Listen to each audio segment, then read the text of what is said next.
Doctor Rakesh, मैं आपसे इसलिए शुरू कर रहा हूं क्योंकि ये सारी चीजें गड़बड़ हो रही हैं। ये सारी चीजें गड़बड़ इसलिए हो रही हैं, पहले आप मालूम नहीं आप क्यों आगे आके कहने लगे मेरे पास भी डिग्री, मेरे पास भी डिग्री।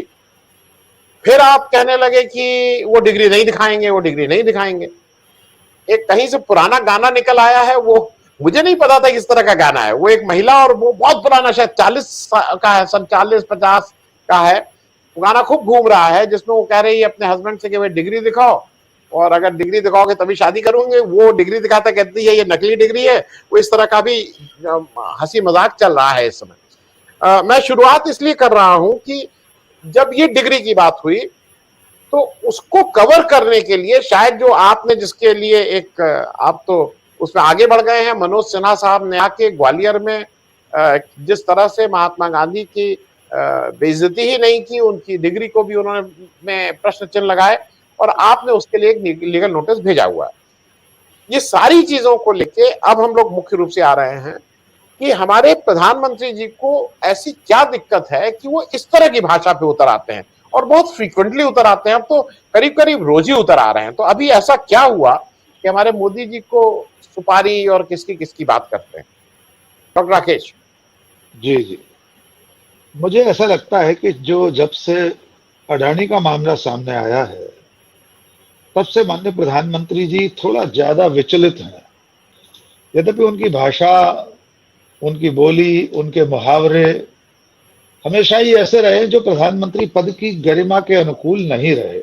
हमारा पहले भी इसकी चिंता करते रहे, पूरा देश करता रहा है, कुछ लोगों को छोड़कर।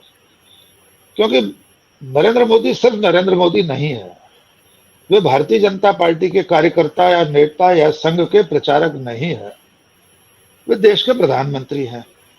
इसलिए हम उनसे ये आशा करते हैं कि उनकी भाषा, उनके मुहावरे, उनका लहजा कम से कम उस स्तर का तो हो जो स्तर भारत के प्रधानमंत्री का होना चाहिए। लेकिन मैं चिंतित हूं सर, मैं उनकी सारी इन बातों को अनदेखा कर सकता हूं कि उनकी भाषा कैसी है, उनकी बोली पद की गरिमा के अनुकूल नहीं है। हम उसके लिए भी मान सकते हैं कि ठीक है, जैसा उनका अभी आपने कुछ उदाहरण दिया अपने चालक का, हम उसको भी मान सकते हैं कि आदमी जिस परिवेश में रहता है, जिस तरह की बोली भाषा के लोगों के बीच में रहता है, वैसे उसकी बोली बानी हो जाती है। लेकिन ये ज्यादा चिंताजनक बात है कि भारत का प्रधानमंत्री सार्वजनिक रूप से बयान दे कि उसे उसकी सुपारी दी हुई है कुछ लोगों ने, विपक्ष ने, और देश के भीतर देश के बाहर दोनों जगह ऐसे लोग मौजूद हैं जिन्होंने प्रधानमंत्री की सुपारी दी हुई है, सुपारी ले भी ली गई है। जब देश का प्रधानमंत्री ऐसा कहे तो मैं उसकी चिंता में शामिल होना चाहता हूं। मैं नहीं चाहता कि मेरे देश के चुने हुए प्रधानमंत्री का बाल भी बांका इस रूप में हो जिस रूप में सुपारी शब्द का इस्तेमाल होता है। हम सब जानते हैं सुपारी अपराध जगत का शब्द है। ये कोई बहुत कारोबारी शब्द नहीं है कि कोई व्यापारी एक दूसरे से खरीद फरोख्त में सुपारी ले लिए इस्तेमाल करते हो, और करते भी रहे होंगे कारोबारी जगत में। लेकिन बाद में धीरे धीरे हमारे अपराध जगत में, अंडरवर्ल्ड जिसे कहते हैं, उसका शब्द है। कोई गिरोह किसी को मारने की, किसी को निपटाने की, निपटाना शब्द भी उसी तरह का है। फिर भी निपटाने को तो हम राजनीतिक भाषा में कह सकते हैं, उसने उसको चुनाव में निपटा दिया। खेल के मैदान में भी हम लोग खेल की हेडिंगें लगाते हैं क्रिकेट मैच की कि भारत ने ऑस्ट्रेलिया को निपटाया पहली पारी में ही। लेकिन जब देश का प्रधानमंत्री ये कहे कि उसकी सुपारी ली गई है और साथ में वो जो कब्र खोदने वाला मुहावरा है उसका इस्तेमाल करे तो चिंता होती है। मैं सचमुच में चिंतित हूं कि मेरे देश के प्रधानमंत्री की कुछ लोगों ने सुपारी ली है, कुछ लोगों ने सुपारी दी है। तो इसकी चिंता किसे होना चाहिए? कानून का राज है, जांच एजेंसियां हैं, आप देश के प्रधानमंत्री हैं, सारी सुरक्षा एजेंसियां आपके पास हैं, सारी जांच एजेंसियां आपके पास हैं। तो ये कोई ट्रेड सीक्रेट नहीं हो सकता, ये ऑफिशियल सीक्रेट में नहीं आ सकता, जैसा कि कपिल सिब्बल ने कहा है। उन्होंने बड़ा स्पष्ट बयान दिया है कि साहब अगर आपकी सुपारी किसी को दी गई है तो ये कोई गोपनीय बात नहीं है। आप व्यक्ति, संस्था या देश, 3 बिंदु कपिल सिब्बल ने रखे, तीनों के नाम बताइए, हम उन पर मुकदमा चलाएंगे। और मैं भी चाहता हूं अगर मुझे अवसर मिले, मेरे देश के प्रधानमंत्री की किसी ने सुपारी ली है, अगर मुझे मालूम पड़ जाए तो मैं भी उस आवाज में आवाज मिलाऊंगा कि नहीं, मेरे देश के प्रधानमंत्री को कुछ नहीं होना चाहिए। दूसरी बात, अगर उनका आशय चुनाव के जरिए सत्ता से हटाने को लेकर है, वे ये कहना चाहते हैं विपक्ष के कुछ लोग मुझे पद से हटाना चाहते हैं, मेरी पार्टी को चुनाव में हराना चाहते हैं, तब भी ये सुपारी शब्द का इस्तेमाल नहीं हो सकता। और अगर वे इस संदर्भ में भी सुपारी शब्द का प्रयोग कर रहे हैं तो मैं विनम्रता से उनसे पूछना चाहता हूं, 1947 से लेकर अब तक विपक्ष के जितने नेता रहे, प्रोफेसर श्यामा प्रसाद मुखर्जी से लेकर अटल आडवाणी की जोड़ी, 6 गैर कांग्रेसी प्रधानमंत्री, स्वयं नरेंद्र मोदी, अमित शाह, क्या इन लोगों ने भी पंडित नेहरू, लाल बहादुर शास्त्री, इंदिरा गांधी से लेकर डॉक्टर मनमोहन सिंह की सुपारी ली थी क्या? अगर इन्हीं के पारिभाषिक शब्द को मान लें, हम यही मान लें कि सत्ता से हटाना, विरोध करना, रीति नीति की आलोचना करना, छवि पर सवाल उठाना, कामकाज पर सवाल उठाना, सुपारी लेना है, तो अटल आडवाणी से लेकर मोदी शाह तक ने तत्कालीन प्रधानमंत्रियों की सुपारी ली थी क्या? तब उन्हें सुपारी किसने दी थी ये भी वे बताएं।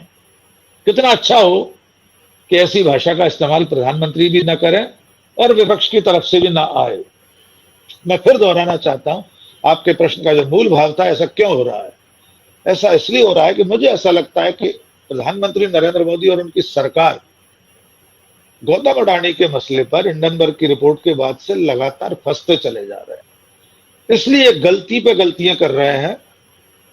उसी तारतम्य में अब वे ये कह गए हैं, ये जो विक्टिम कार्ड है ये इसलिए भी हास्यास्पद है आनंद सर कि आप तो 9 साल से प्रधानमंत्री हैं, अब भी आपको इतना डर लगता है कि कोई आपकी सुपारी दे देगा। आप तो विश्वगुरु हैं, अभी अभी आपने विश्वगुरु का खिताब पहना है, अपने सिर पर मोर मुकुट बांधा है G20 के अध्यक्ष के नाते। तो कौन आपकी सुपारी दे रहा है भाई? कैसे कोई आपकी सुपारी दे सकता है? आप अपने ही देश के एक राज्य में से कहते हैं अपने मुख्यमंत्री से कहना मैं जिंदा बचकर आ गया, अब आप कह रहे हैं मेरी सुपारी दी हुई है। अर्थात या तो आप भीतर से बहुत डरे हुए हैं, आप भयभीत हैं अपनी राजनीतिक विफलताओं से, अपने कामकाज की विफलताओं से। आपको लग रहा है कि अब जनता धीरे धीरे मोह भंग की दशा में आ रही, इसलिए आप बेसिर पैर के आरोप लगाते हैं।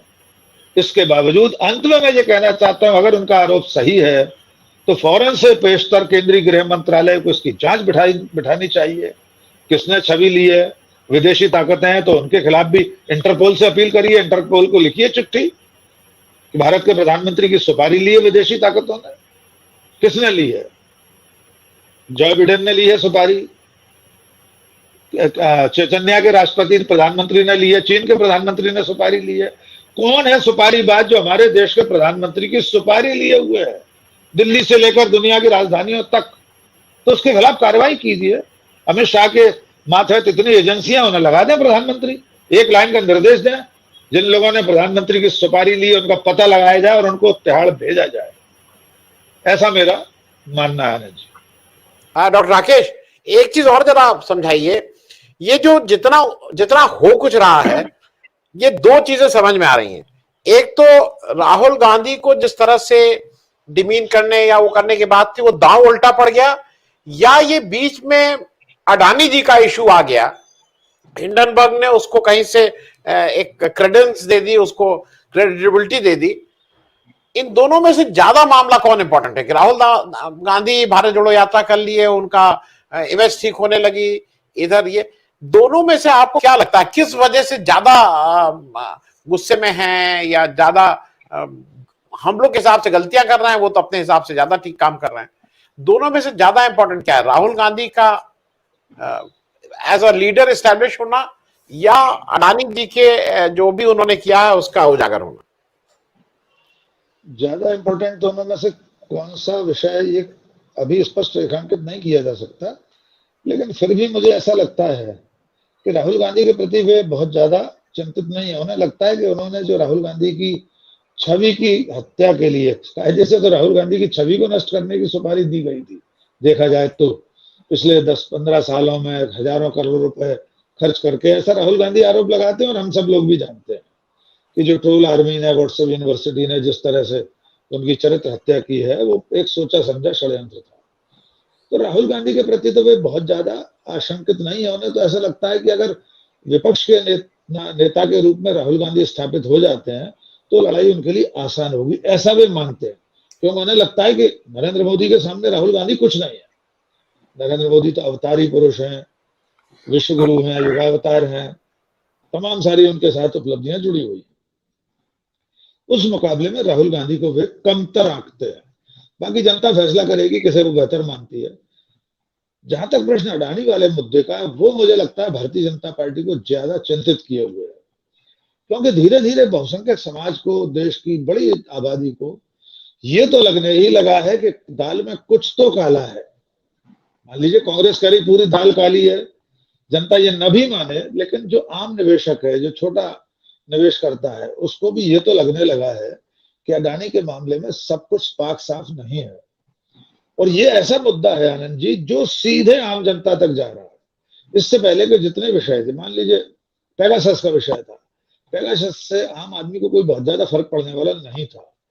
जो आपने शुरू में नाम गिनाए थे, या शायद विवेक जी ने, कि जिन लोगों के जासूसी के लिए फोन पर लगाए गए होंगे वो उपकरण, जिनको सर्विलेंस पर डाला गया होगा, वो बड़े लोग थे, बड़े अधिकारी, जजेस, चुनाव आयोग के अधिकारी, बहुत बड़े बड़े पत्रकार। आम जनता को कोई बहुत ज्यादा फर्क नहीं पड़ा उससे। इसी तरह राफेल का मुद्दा था, वो भी सीधे आम जनता को प्रभावित करने वाला नहीं था। जनता को लगा कि जो सुरक्षा सौदे होते हैं, रक्षा सौदे होते हैं, उनमें इस तरह की कमीशनबाजी होती है। वो फोर्स आज भी लोगों को याद है। लेकिन ये ऐसा पहला विषय था जिसमें आम जनता को ये लगा कि अगर भारतीय जीवन बीमा निगम, भारतीय स्टेट बैंक और तमाम वित्तीय संस्थान अगर इसकी चपेट में अगर डूबे तो उसका निवेश भी डूब जाएगा। आम निवेशकों ने शेयर खरीदने में जो पैसा लगाया था, जो 4000 तक पहुंच गया था शायद शेयर, को गिरते गिरते कहां पहुंच गया आप सब जानते हैं। उतार चढ़ाव चलता रहता है। मोदी सरकार को यह समझ में आया कि यह मुद्दा लोगों को कहीं ना कहीं हॉन्ट कर रहा है, चिंतित कर रहा है, और लोगों को लगने लगा है। अभी हमने देखा कि ईपीएफओ का पैसा भी लगा दिया गया उसमें, ये खबरें भी सामने आई।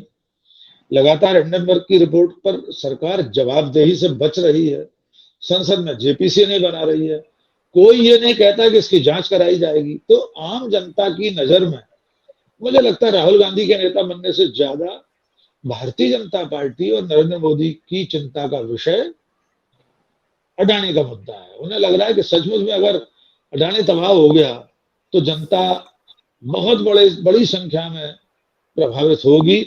और पैसे की मार ऐसी मार होती है, व्यक्तिगत जब मार होगी, लोगों के छोटे छोटे निवेशकों के पैसे डूबेंगे, उसकी प्रतिक्रिया बीजेपी के खिलाफ जा सकती है। शायद इसलिए वे चिंतित हैं।